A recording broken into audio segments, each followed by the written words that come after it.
Other shows we have for you to enjoy at myclassicradio.net. The Avengers was most certainly not a household name in South Africa prior to the radio series. With no national television service until 1976, the mechanism simply was not present in the country to show television programs to mass audiences. While many other countries reveled in the filmed adventures of John Steed and company, South Africa was not equipped to join in the fun. The series took Britain by storm and made a major impression in the American markets, being that greatest of rarities, a British series given a network transmission slot. However, as a filmed series, rather than a videotaped one, The Avengers was able to gain a modicum of exposure in South Africa through film rentals. Come and listen at myclassicradio.net. Other shows we have for you to enjoy at myclassicradio.net. The Black Museum was a 1951 radio crime drama program independently produced by Harry Alan Towers and based on real-life cases from the files of Scotland Yard's Black Museum. Ira Marion was the scriptwriter, and music for the series was composed and conducted by Sidney Torch.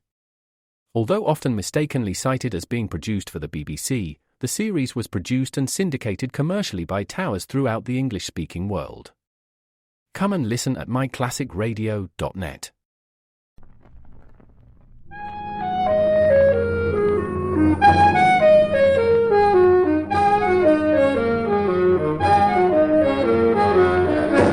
Carter Brown, Mysteries.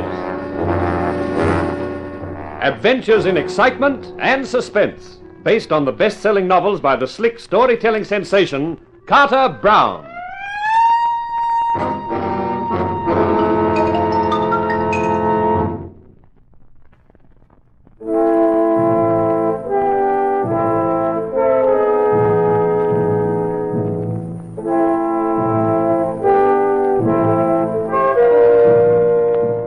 Saturday morning at a few minutes to 7 was fine and clear. Swathed inside the anti-G suit, sitting in the cockpit of the F-92K, I had only one idea in mind: to call a halt to the Hoodoo on Whitney Kent and the plane at one and the same time. I waved a hand to the anxious group at the rail: Chuck, Hullmeyer, Moore, Jim Berg, and Sue. Then Gene Latimer's voice crackled over the radio in my eardrums. Whitney, can you hear me? You getting me okay? Sure, Gene. Loud and clear. Okay. Take her up to 40,000 feet, then 20-degree turns. After that, you can go into the other tests. Okay, Gene. Here we go. The takeoff was routine. I was used to the sloppy, clumsy feel of a jet at slow speeds. You have to throw the stick around like a barge pole before you get any results. Once you get them into their own element, into the stratosphere, then, brother, just breathe on that stick and you get a response. How you doing, Whitney? Everything okay? Smooth as silk, Gene. She lifted nice and cleanly. Altimeter's building up to 5,000. No sign of trouble? Not a speck. She's climbing like a bird. I leveled off at 30,000 with a match meter showing a steady .8. Nothing to get excited about. Somewhere around 370 to 380 miles per hour.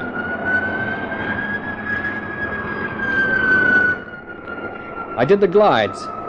Down to 5,000 feet, then back up to 30. After a routine of these, I did the turns. The F-92K turned nice and tightly with the aid of her flying tail.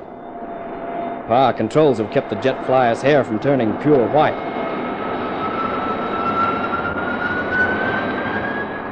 All the while, I kept reporting back regularly to Gene, feeding him the information he wanted. Okay, Whitney.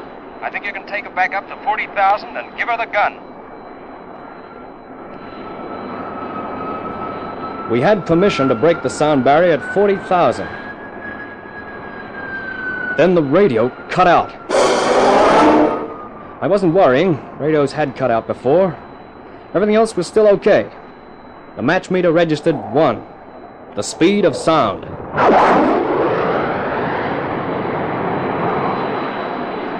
It wasn't the first time I'd crashed the barrier, but it felt like the first time. It always did. But everything apart from that was fine. Then I looked up and saw that the nose of the plane was under the horizon. I eased back on the stick. The horizon stayed where it was. The plane's nose didn't lift. I fed in nose trim. But it didn't make an atom of difference. The nose stayed down. And then I remembered. The memory that had been drowned in an alcoholic haze came back, sharp and clear. The trouble was the flying tail.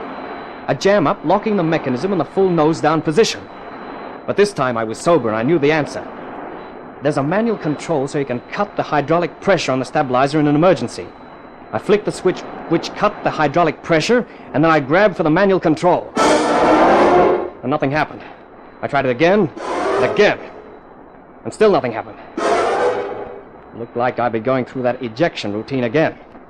I pulled the blind down sharply over my face.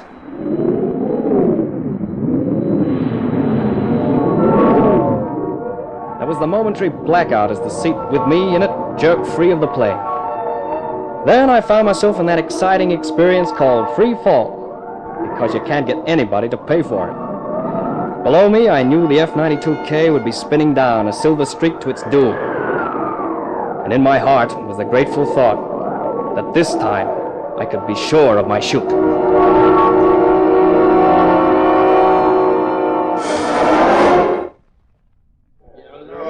All right, gentlemen, let's take it quietly now.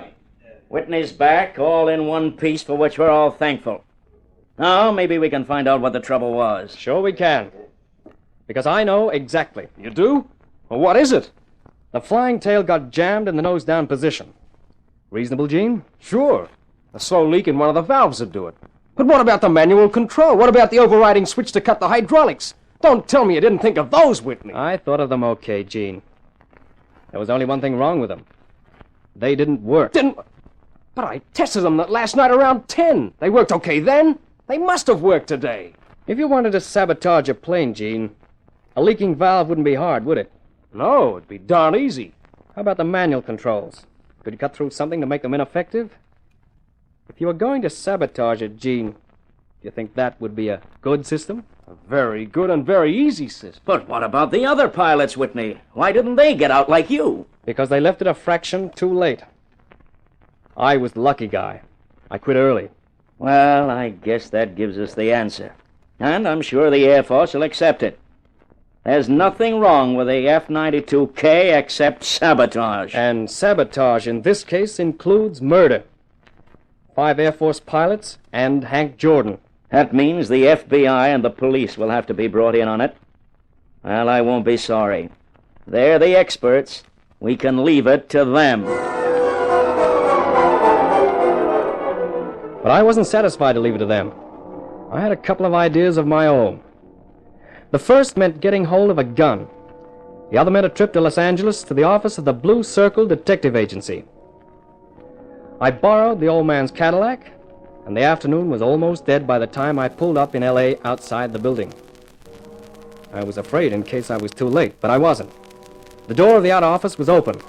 The office itself was empty, but behind the frosted glass of the inner office door I could see a figure. I moved in. What? Mr. Vanek, I presume? Yeah. Who are you? Kent's the name. Whitney Kent of Kent Aircraft. Oh. What's all this, Mr. Vanek? Suitcases? Yeah, I'm packing. Going far? Well, I really haven't made up my mind. There are so many places. And so many airfields, too. Los Alamos, Detroit, Barksdale. You! Naughty. Don't grab for your gun. Drop it like a good guy. Now. Don't. Please don't hit me. I won't. I'll just see which is softer. Your head or this wall. And again. Don't. I can't stand it. How many of you were there? How many did it take to sabotage those Air Force planes? Please, I don't... How many? 2. You and who else? That guy Slade? Yeah, only the 2 of us. Please don't hit me anymore. It makes me feel so ashamed. Of what? Myself. Who gave the orders? Come on. Would you like me to do some more head bouncing? No, please. Okay. Who gave the orders? It was... Put him down, Buster. Huh? Fight somebody your own size. Slade. That's right. And this time, don't try those bullet head tactics. I can pull this trigger before you're off the floor. He jumped me, Slade. I never had a chance. Shut up, punk, and dry your eyes. You're grown up now. What are you, Kent? A scout?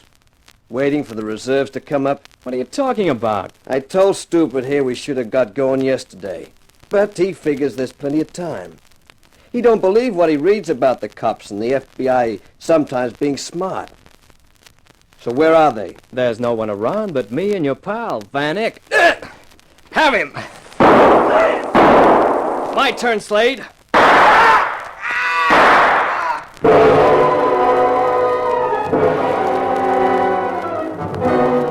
I'd thrown the little guy at Slade. 2 bullets hit Van Eyck in the chest, but it gave me just enough time to pull my gun and send 2 slugs for Slade. I took a last look at the 2 bodies and left. When I got back to the beach house, I found I had a visitor. The old man. Where the heck have you been, Whitney? I've been waiting here for a half hour. Didn't you help yourself to a drink? No. I've been sitting here trying to figure out who was behind the sabotage. You, come up with any bright ideas? No. All I ended up with was a feeling that a nervous breakdown is creeping up on me fast. Well, I can stave it off. I found out who crocked up Air Force planes. You did? Who? The Blue Circle Detective Agency. Mrs. Van Eyck and Slade. Son, that's great. I'll get the police on it right away. That won't do any good. They're both dead. What? Which leaves me with my suspicions about who was giving them orders, but no proof. Well, come on, who? Who hired the Blue Circle in the first place? Moore. Milton Moore. Only we'd have trouble pinning it onto your new co-director, wouldn't we? Yeah. And it also leaves us without an explanation of the 2 crashes here. See if we can figure an answer to that while I'm gone. Well, where are you going? Just to put a little emotion of mine into operation. Now, look here, Whitney, if you've got some crazy idea in your head of playing hero... I'm no hero, Chuck. Just a jetman with old tubes blazing. My idea was great, I thought. I drove Chuck's Cadillac down to the plant.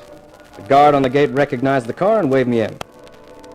There was a light on in Jim Berg's office, and I parked outside. The security man would make a good partner in this operation, but in case he didn't approve of it entirely, I decided to twist the story a little. Well, Whitney, kind of late for you to be around, isn't it? Oh, I'd be nosing around. Thought I'd have a chat with you. Oh, any time. You're number 1 boy in my books. You proved the F-92Ks were sabotaged, giving us the first lead we've had. We've done better than that. Yeah? Well, tell me more.